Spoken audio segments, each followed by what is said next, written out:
had this crazy idea to take a handful of steel washers and try to make a current transformer out of them. Looks like they're about the right size. Let's clean them up and get all the sharp edges off. Now let's take some polyester tape and insulate them so we can stack them up and not worry about eddy currents between them. 2 layers is probably good enough.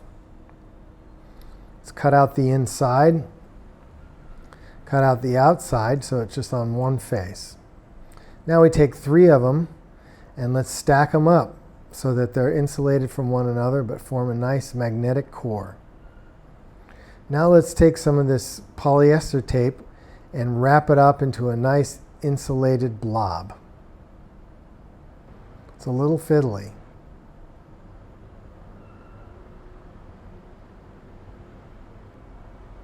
Now let's remount the center with a Sharpie to make sure the tape is nice and stuck down and the hole is clear. Now we're going to make a little shuttle to wind wire around this core. It's made out of a piece of circuit board. So load it up with wire and start winding. We're going to pass this shuttle through and wind 100 turns of this magnet wire around this core to complete our transformer. It's no longer just a stack of washers, now it's a fancy magnetic core. Why? Just kind of because I said so.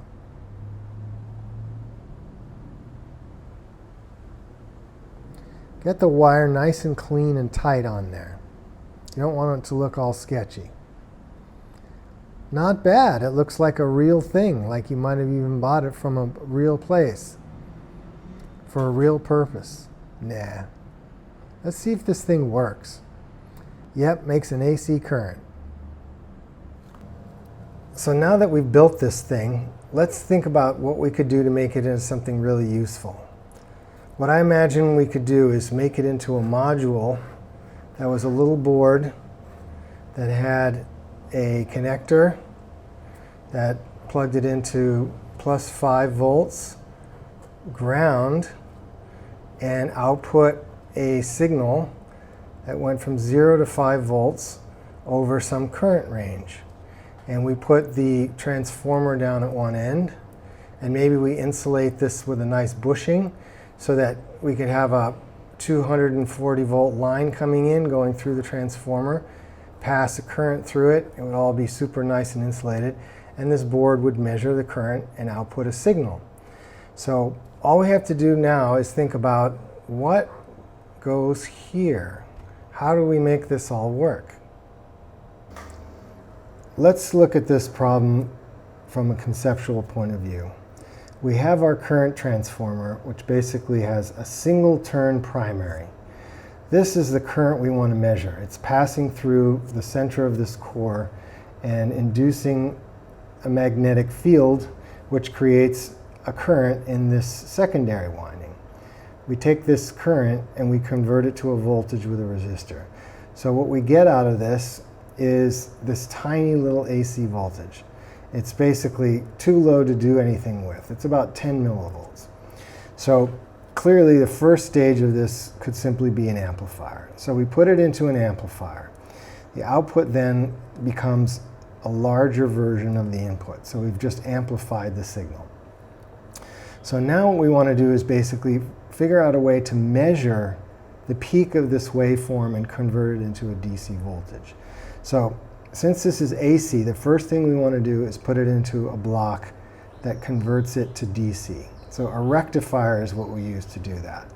So we rectify it, and then what comes out of that rectifier now is what we call pulsating DC, where the negative part of the wave gets chopped off. So what comes out is only the positive part of the wave. So you get this wave that ends up looking like this, with only the positive peaks that come out of that rectifier. And the negative part is basically chopped off, left at 0.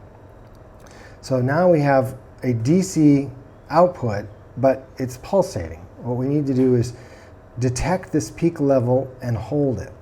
So we put this into another stage, which is basically a capacitor peak detector. So now this capacitor will store this peak value. So the output of this now becomes a DC voltage. This DC voltage, this is 0 volts, is proportional to the current that's flowing in our transformer. Now, to calibrate this, we might want to make this amplifier variable so that we can adjust the amount of gain and therefore the output voltage of our device. Because what we really want is a DC voltage that goes from 0 to 5 volts on the output. That's our goal. So here's the final implementation of the circuit. Let's just take a look at the big picture of what we've got here. Here's our current transformer. We got our preamp, our precision rectifier and peak detector, a differential amplifier, and a final DC gain stage. We also have a virtual ground circuit over here. Let's look at these in detail. Let's start with the preamp. A preamp is basically a very straightforward inverting amplifier configuration. The only tricky part here is that the circuit references our virtual ground.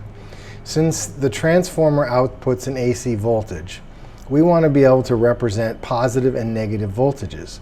We have no negative power supply, so we need to create a virtual ground that allows us to swing above and below the virtual ground to represent the both positive and negative swings of our AC signal. So a virtual ground is how we accomplish that. If we look at the signal here on pin 1, you can see what's going on. Channel 1 shows our preamp output. Channel 4 here shows the actual current as measured by my fancy Tektronix current probe. You may notice there's an odd phase shift of about 90 degrees between these two waveforms. And that's because our washers are making a pretty crappy transformer, but for our purposes here, it really doesn't matter that much. You can see that the signal rides on that 800 millivolt offset voltage. The output of our preamp is capacitively coupled into this precision rectifier and peak detector. Now, you could just take a diode and a capacitor and make a really crude peak detector like that, and it would more or less work, except that any input voltage below about 600 millivolts or a diode drop would register as 0. So you'd have this big dead spot in your response. So this circuit gets rid of that problem by using an op-amp and negative feedback to eliminate and compensate for the diode drops. And the way that works is through negative feedback. When a signal comes in that's positive going, it causes the output of the op-amp to go negative. And in this case, a positive going signal gets clamped through this diode to about a diode drop below Vref, basically cutting it off. When the signal coming in goes negative, it causes the output to go positive. And the only feedback path now is through this diode and this feedback resistor. So that then creates the gain of times 10 because of the ratio of these two resistors. At the same time, this capacitor gets charged to the peak voltage. Because it can't discharge backwards through this diode, it can only leak off through this feedback resistor and the input of this differential amplifier. So that makes a nice peak holding circuit. The only problem now is that this voltage is always going to start at 800 millivolts. That's ground now. So we need to get rid of that 800 millivolt offset. The way we do that is by subtracting it with a differential amplifier. A differential amplifier uses well-matched sets of identical resistors here to create a precision subtractor circuit. It basically subtracts one signal from another. So by connecting one input to the virtual ground and taking our signal into the other one, we can basically subtract this 800 millivolt signal. That leaves us with a signal here that goes from 0 to about 3.5 volts. It only goes to 3.5 volts because A, we've lost 800 millivolts here, and due to these diode drops, this voltage cannot go all the way to 5 volts either. So now we need to boost this voltage back up. That's where this DC gain amplifier comes into play.